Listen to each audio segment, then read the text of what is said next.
मेरे प्यारे बच्चों, विद्यालय एवं गण शिक्षा विभाग उड़ीसा सरकार की ओर से चला जा रहा यह यूट्यूब लाइव शिक्षादान कार्यक्रम में मैं अश्विनी कुमार षडंगी सर्वोदय विद्यापीठ लोहासिंघा बलांगीर से आप सभी लोगों का स्वागत करता हूं। मेरे प्यारे बच्चों, आज हम हमारी जो हिंदी किताब है 10वीं कक्षा की, उसके अंतर्गत एक जो पद्य पाठ है जिसका शीर्षक है एक तिनका, आज इसका हम अध्ययन करेंगे।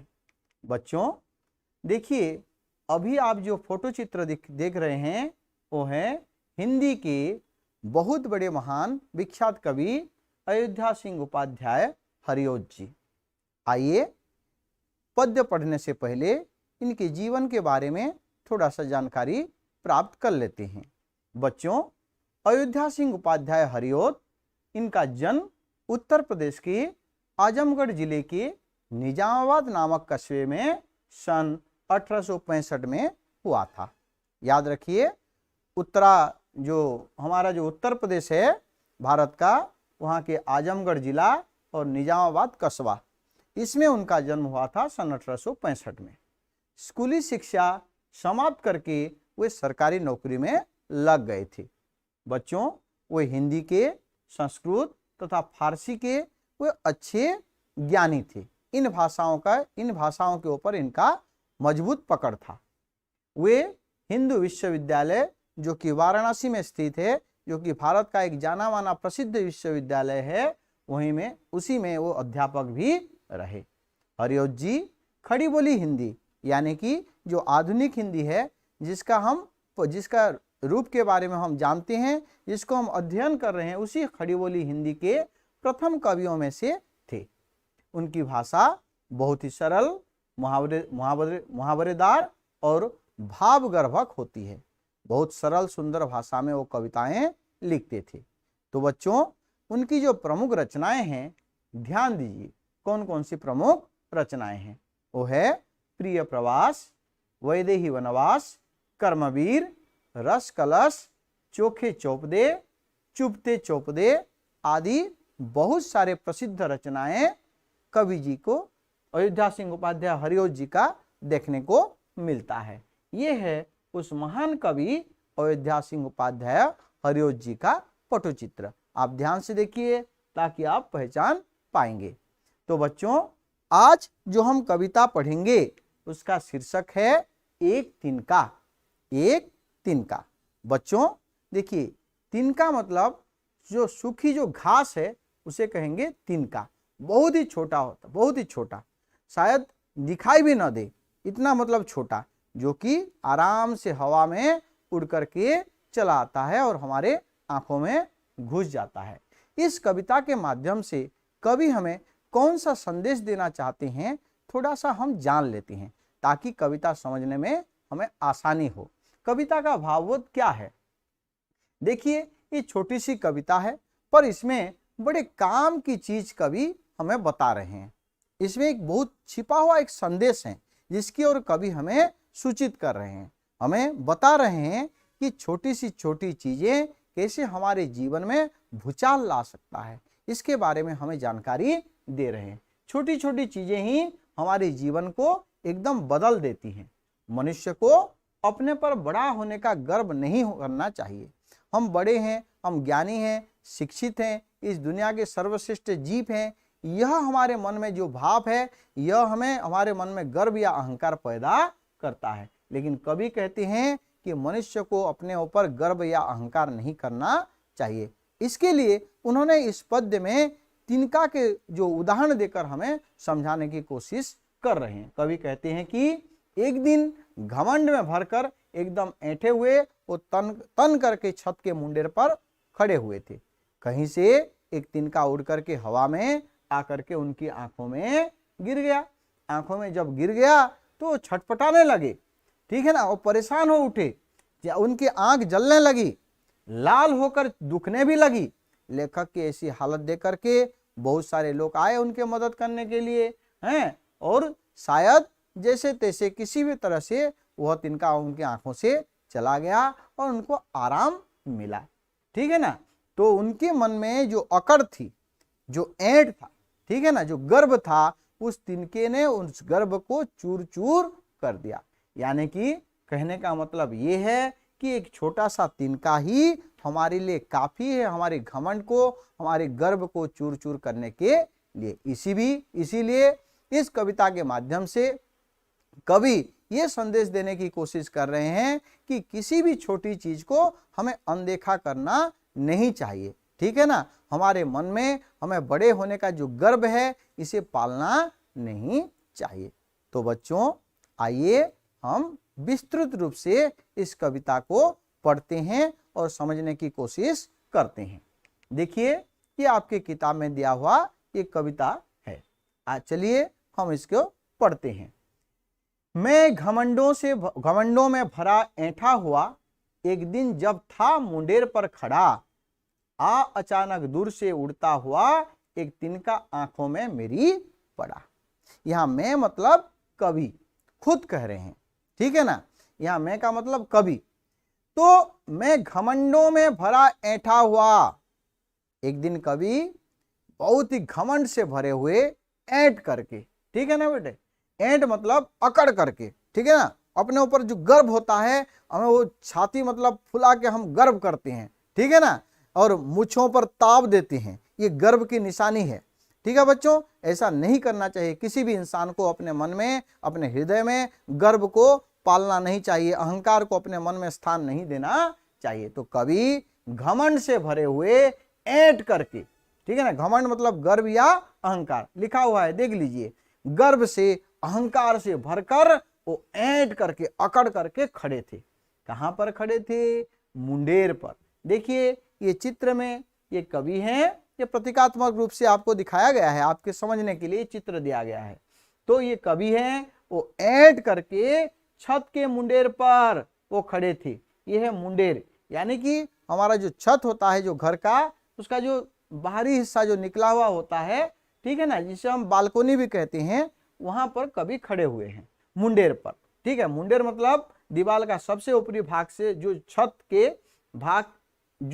के ऊपर रहता है, दीवार का सबसे ऊपरी भाग जो छत के ऊपर रहता है, ठीक है, वहीं पर देख रहे हैं आप चित्र में, यहां पर खड़े हैं कवि। तो एक दिन कवि छत के जो मुंडेर हैं वहीं पर खड़े थे। कैसे खड़े थे? हाँ, घमंड से भरा हुआ अकड़ करके खड़े थे, घमंड से भरे हुए अकड़ कर खड़े थे।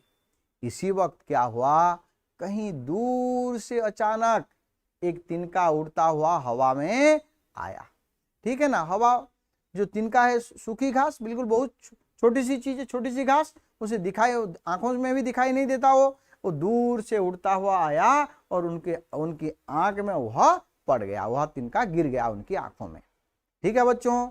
देखो ये ध्यान दीजिए, कवि घमंड से खड़े हुए थे, हैं अकड़ करके मुंडेर पर खड़े हुए थे, दूर से एक तिनका उड़ता हुआ आया और उनकी आंखों में गिर पड़ा। जब वह गिर पड़ा तिनका, तब उनकी हालत कैसी हुई, किस प्रकार की हालत हो गई उनकी, दूसरे पद्य में वह हमें बता रहे हैं। तो कैसी हुई उनकी हालत? मैं झिझक उठा, हुआ बेचैन सा, लाल होकर आंख भी दुखने लगी, मूठ देने लोग कपड़े की लगे, ऐंठ बेचारी दबे पांव भागी। बच्चों जो गर्भ से खड़े हुए थे कवि अकड़ करके, ठीक है, दूर से उड़ता हुआ आंखों में गिर पड़ा तिनका आया, और जब आंखों में गिरा तिनका, क्या हुआ, उनकी हालत कैसी हुई? वो झिझक उठे, झिझकना मतलब हिचकिचाना, एकदम से मतलब क्या हो गया, ठीक है ना, वो झिझक उठे, बेचैन होने लगे, बेचैन मतलब व्याकुल, अस्त व्यस्त हो जाना, ठीक है ना, वो झिझक उठे, बेचैन हो उठे। कवि लाल होकर आंख भी दुखने लगी। जब आंखों में हमारा कोई भी चीज आंखों में गिर जाता है तो क्या होता है बच्चों, आप जानते हैं, आंख को हम मलने लगते हैं, ऐसे ऐसे करके हम मलने लगते हैं, ठीक है, और पानी से धोते भी हैं और दिखाते भी हैं, घर में अपने जो बड़े होते हैं उनको दिखाते हैं, देखो देखो मेरी आंखों में क्या गिर पड़ा है क्या, ठीक है, उसे निकालने की कोशिश करते हैं, क्योंकि छोटी सी छोटी चीज भी हमारी आंखों में गिर जाए तो हमें वह कष्ट देता है, वो हमें पीड़ा पहुंचाता है। इसलिए जब उनकी आंखों में गिर पड़ा वह तिनका, तो उनकी आंख लाल होकर के दुखने लगी, बिल्कुल लाल हो गई। हो सकता है कि वो आंखों को मल दिए होंगे, आंख लाल होकर के दुखने लगी। तब उनकी, आप सोचो, आपकी भी ऐसी, मतलब आप भी कभी कभी इस प्रकार परिस्थिति में आप भी पड़े होंगे, ठीक है ना। आपकी आंखों में भी कहीं कोई चीज गिरा होगा, आपको भी वह परेशान करता होगा और किया होगा, तो कभी भी उनकी आंखों में पड़ने से वो परेशान होने लगे। तब उनकी हालत देख करके लोग जो थे, मूड देने लोग कपड़े की लगे।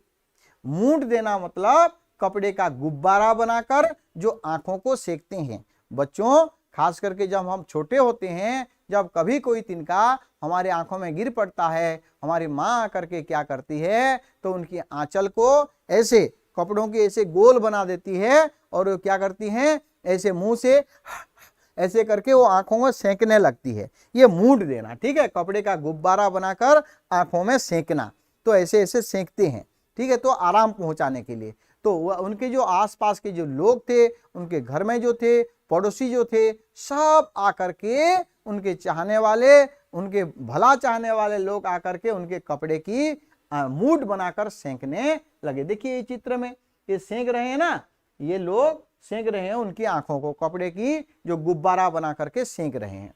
तो सेंकने लगे, तो उसी वक्त क्या हुआ, उनके मन में जो ऐंठ था, जो अकड़ थी ना, वो ऐंठ बेचारी दबे पांव भागी। वो जो अकड़, उनके मन में जो अकड़, जो ऐंठ थी, वो दबे पांव भागना मतलब चुपचाप खिसक लेना, ठीक है ना, चुपके से खिसक लेना, दबे पांव, धीरे धीरे आराम से, ये मुहावरा है। दबे पांव भागने लगी। कौन भागने लगी? ऐंठ, यानी कि अकड़। उनके मन में जो गर्व था वह चूर चूर हो गया। किसने चूर चूर कर दिया उनके मन में जो गर्व था, उसको किसने चूर चूर कर दिया? हाँ बच्चों, एक छोटी सी चीज, एक छोटा सा तिनका चूर चूर कर दिया। तो ऐंठ बेचारी दबे पांव चुपचाप धीरे धीरे निकल गई उनके मन में से। देखना है, छोटी सी चीज उनके मन में जो गर्व था उसे बिल्कुल चूर चूर कर दिया। तो क्या हुआ आगे देखिए, जब किसी ढब से निकल तिनका गया, जब किसी तरह से ये न तेन प्रकारेण, जब किसी तरह से उनके आंखों से वह तिनका निकल गया। ढब यानी कि तरीका, रीति या ढंग। देखिए लिखा हुआ है कठिन शब्दों का अर्थ। जब किसी तरह से उनके आंखों से वह तिनका निकल गया, तब समझने यूं मुझे ताने दिए, ऐंठता तू किस लिए इतना रहा, एक तिनका है बहुत तेरे लिए। जब किसी प्रकार से वह तिनका उनकी आंखों में से निकल गया, तब उनके समझ यानी कि विवेक या बुद्धि, उनकी जो विवेक, उनकी जो बुद्धि, वह उनको ताने देने लगी। क्या कहकर ताने दिए? उनके समझ ने क्या कहकर ताने दिए?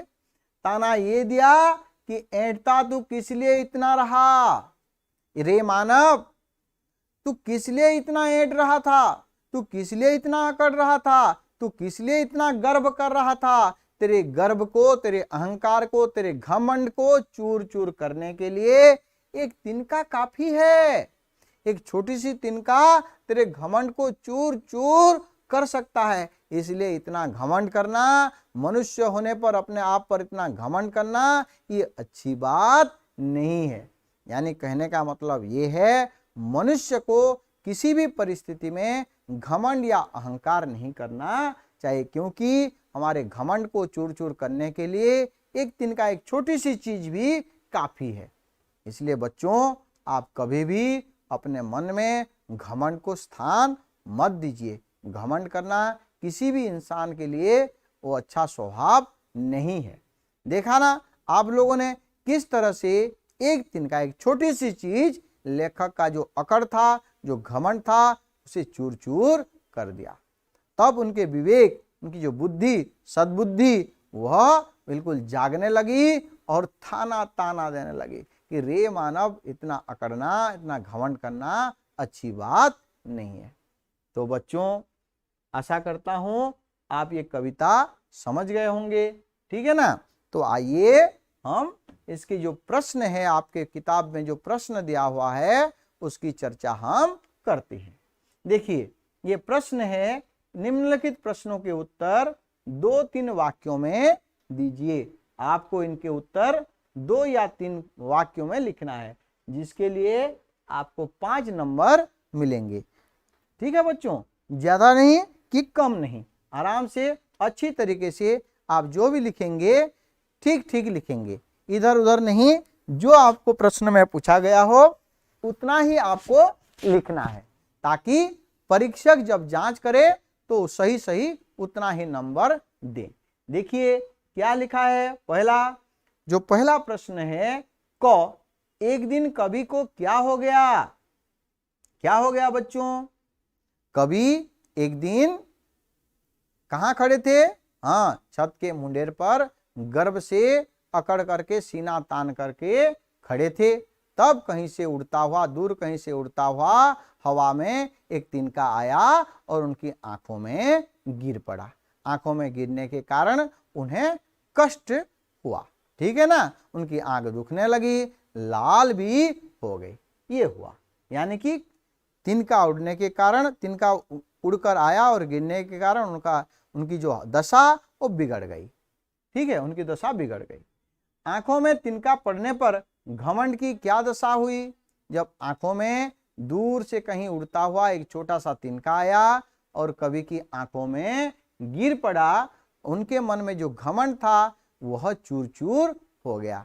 ठीक है, और वो जो गर्व कर रहे थे अपने आप पर मनुष्य होने के नाते, वह घमंड जो है टूट गया, चूर चूर हो गया। और वो समझ में आया, उनके विवेक ने, बुद्धि ने उन्हें समझाया कि अब तेरा घमंड तो गया, एक तिनका ने तेरे घमंड को समाप्त कर दिया। आंखों में तिनका पड़ने पर लोग क्या करने लगे? ये ग है प्रश्न। आंखों में तिनका पड़ने पर लोग क्या करने लगे? आंखों में तिनका पड़ने पर उनके जो पड़ोसी जो थे, उनके जो चाहने वाले लोग थे, शुभचिंतक जो लोग थे, वो आकर के कपड़े की मूठ बना करके सेंकने लगे। क्यों बच्चों? ताकि उन्हें आराम मिले।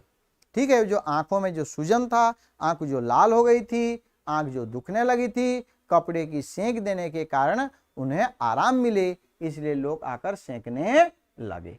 घ, किसी तरह आंख से तिनका निकल गया तो कवि को क्या अनुभव हुआ? किसी तरह, जब किसी भी तरीके से जब उनकी आंखों से तिनका निकल गया तो कवि को ये अनुभव हुआ कि एक छोटी सी चीज हमारे घमंड को चूर चूर कर सकता है। उनके समझ में, यानी कि उनके विवेक, उनकी बुद्धि ने उन्हें समझाया कि मनुष्य को कभी भी गर्व नहीं करना चाहिए और किसी भी चीज को तुच्छ नहीं समझना चाहिए, क्योंकि एक छोटी सी चीज भी हमारे लिए परेशानी का कारण बन सकता है। अतः बच्चों, हमें कभी भी घमंड नहीं करना चाहिए। कवि को ये अनुभव हो गया कि जो छोटी सी तिनका भी मतलब मनुष्य की हालत खराब कर सकता है। एक तिनका कविता का मूल भाव क्या है? वही है बच्चों, एक तिनका कविता के माध्यम से कवि अयोध्या सिंह उपाध्याय हरिओद हमें यह समझाने की कोशिश कर रहे हैं कि मनुष्य को कभी गर्व नहीं करना चाहिए, अहंकार को अपने मन में स्थान नहीं देना चाहिए और किसी भी छोटी चीज को तुच्छ नहीं समझना चाहिए, क्योंकि छोटी सी चीज भी हमें परेशान कर सकता है। इसलिए घमंड करना कभी भी मनुष्य के लिए अच्छे गुण का ये संकेत नहीं है। घमंड नहीं करना चाहिए। इस कविता के माध्यम से कवि हमें यह संदेश देने की कोशिश कर रहे हैं। तो बच्चों आइए देखिए, ये है 2 नंबर, अर्थ स्पष्ट कीजिए। तो ये है जो आपकी कविता में जो दिया हुआ है, एक एक पद दिया हुआ है, आप इसको ठीक से लिखेंगे। जब इसको लिखेंगे आपको लिखना है कविता का नाम। ठीक है, कविता का नाम, कविता का शीर्षक क्या है?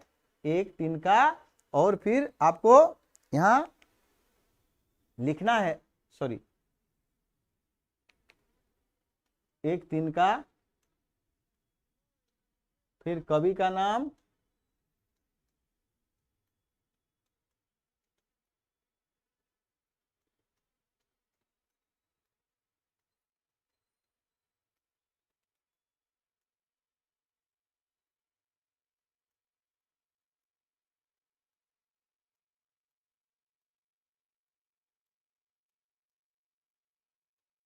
ऐसे लिखना है कवि का नाम, और फिर वही आपको समझा कर इसका अर्थ लिखना है, इसका भावार्थ नीचे लिखना है, इसका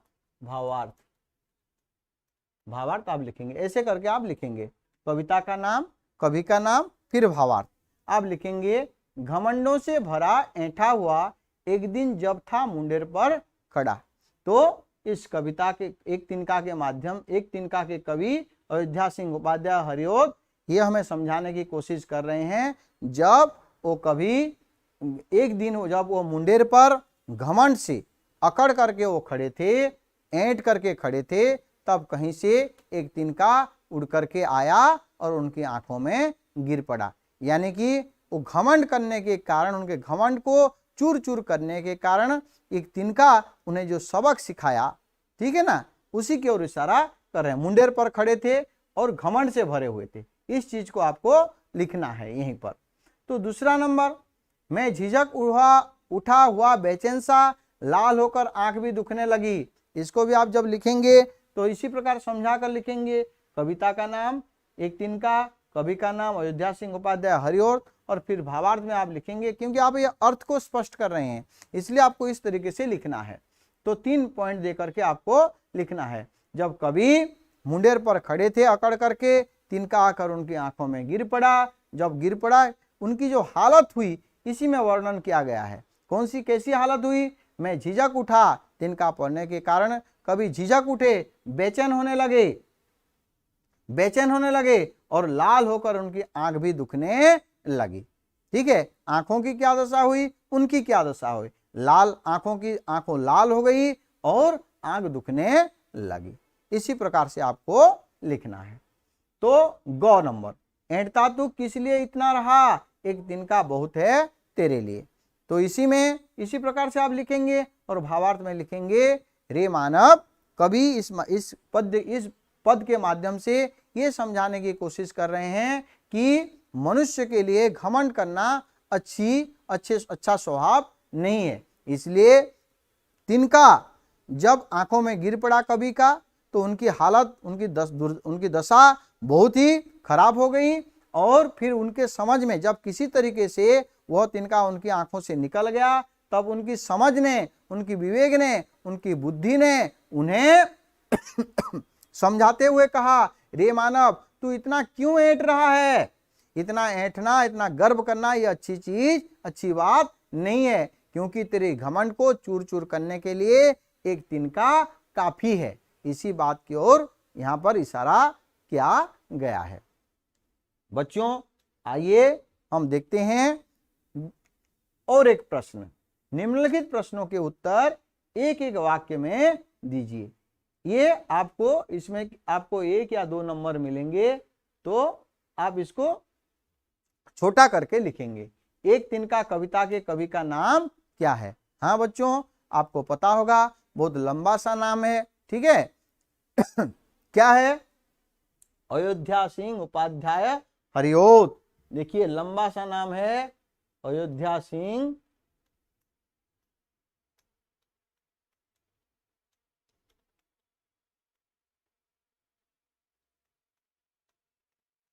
उपाध्याय हरिओत। हरिओत उपाधि, ठीक है, इसलिए मैंने इसको उद्धृत चिन्ह के अंतर्गत रखा। एक दिन कवि कहाँ खड़े थे? हाँ, आप याद कीजिए, मुंडेर पर खड़े थे। कहाँ खड़े थे? मुंडेर पर। ठीक है बच्चों, मुंडेर पर। एक दिन कवि मुंडेर पर खड़े थे।